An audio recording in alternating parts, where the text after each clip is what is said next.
My name is Ashish Patil. इन्शुरन्सचं काम करतोय. क्लास जॉईन केल्यानंतर एक लक्षात आलं की दिवसभराचं शेड्यूल सकाळीच किंवा आदल्या दिवशी आदल्या रात्री करून घ्यायचं, जेणेकरून आपलं जे शेड्यूल आहे त्याप्रमाणे आपण वर्कआउट करतो. आणि सगळ्यात महत्त्वाचा पॉईंट म्हणजे आपण ज्यावेळेस अननोन लोकांना भेटतो, नवीन लोकांना भेटायचं कसं, भेटताना बोलायचं कसं, आपलं हेजिटेशन असतं, मी डायरेक्ट जाऊन कसं भेटू. लेबर आणि लीडरमध्ये फरक काय?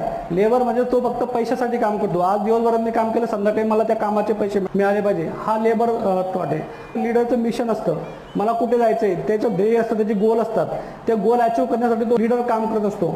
त्या लेबर आणि लीडरमधला सगळ्यात महत्त्वाचा पॉईंट आज सरांनी शिकवला. लेबर फक्त आपण पैशासाठी काम न करता आपण नॉर्मली काम करतो, फक्त मला आज दिवसभरात काम करायचं किंवा माझं महिन्याचं टार्गेट आहे मी 50,000 लाख रुपये कमवायचे, एवढा बेसवर म्हणजे हा एक फक्त लेबर वर्क झाला. पण लीडर काय असतो, लीडरचं मिशन असतं की मला 5 वर्षात कुठे जायचं आहे, माझी कंपनी जर आज मी 50 लाखावर आहे, ती माझी कंपनी 1 कोटी किंवा 1.5 कोटीवर कसे काम करणार.